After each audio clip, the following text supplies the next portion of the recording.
Easy présente Neuromania, le vrai du faux sur votre cerveau.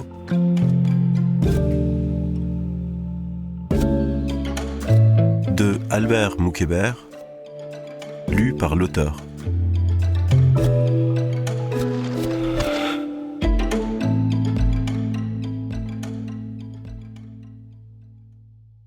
À mon père, à Hugues.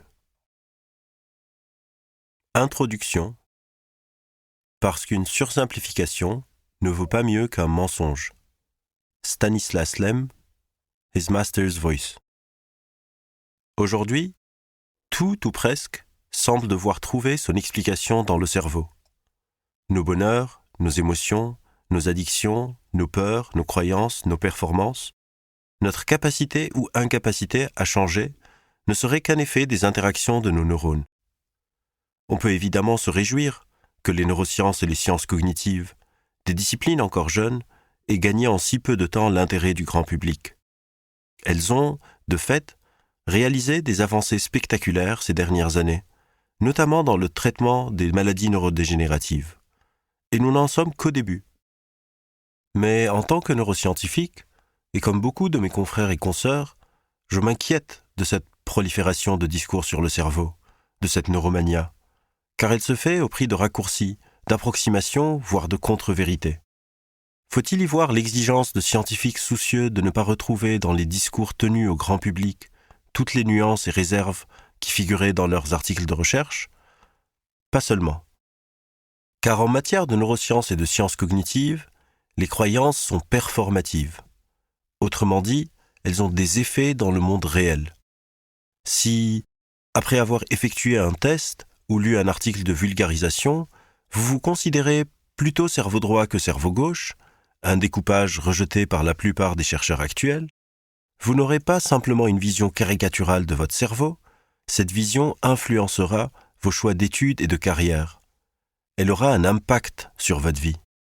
Pour gagner en lucidité, en liberté, il est donc urgent de savoir ce que les neuroscientifiques et les sciences cognitives disent vraiment, et pas seulement ce qu'on leur fait dire. C'est le projet de cet ouvrage, qui redonne la parole aux scientifiques et rend accessibles leurs travaux avec leurs limites et précautions, pour ne plus être condamnés aux discours caricaturaux, instrumentalisant, pour des raisons idéologiques ou mercantiles, les recherches sur le cerveau.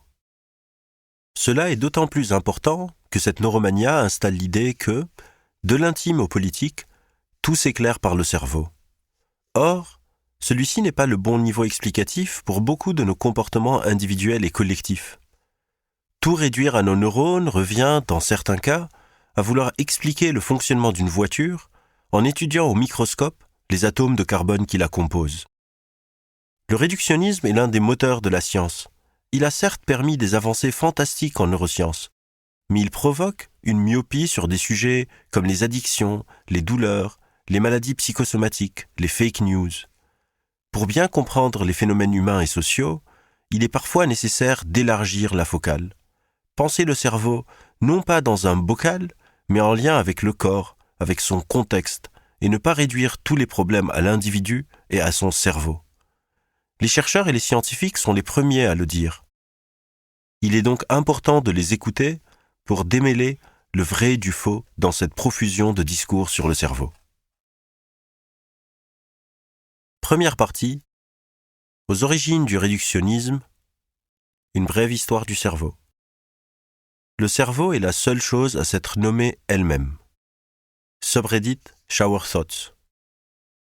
La méthode cartésienne. Notre cerveau est l'organe le plus mystérieux de notre corps. Si vous opérez une dissection d'un corps humain, vous pourrez à grands traits déduire les fonctions de l'essentiel de ses constituants. Vous trouverez des restes d'aliments dans l'estomac et le système digestif. Vous constaterez la fonction structurelle et mécanique des os et des ligaments. Vous pourrez inférer de vos observations le principe du système circulatoire et le rôle de pompe-à-sang du cœur. C'est d'ailleurs, historiquement, la manière dont nos connaissances anatomiques se sont constituées.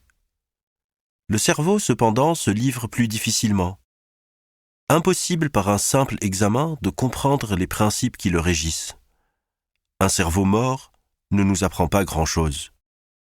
Son opacité a longtemps constitué un obstacle à notre compréhension des bases biologiques de notre psyché.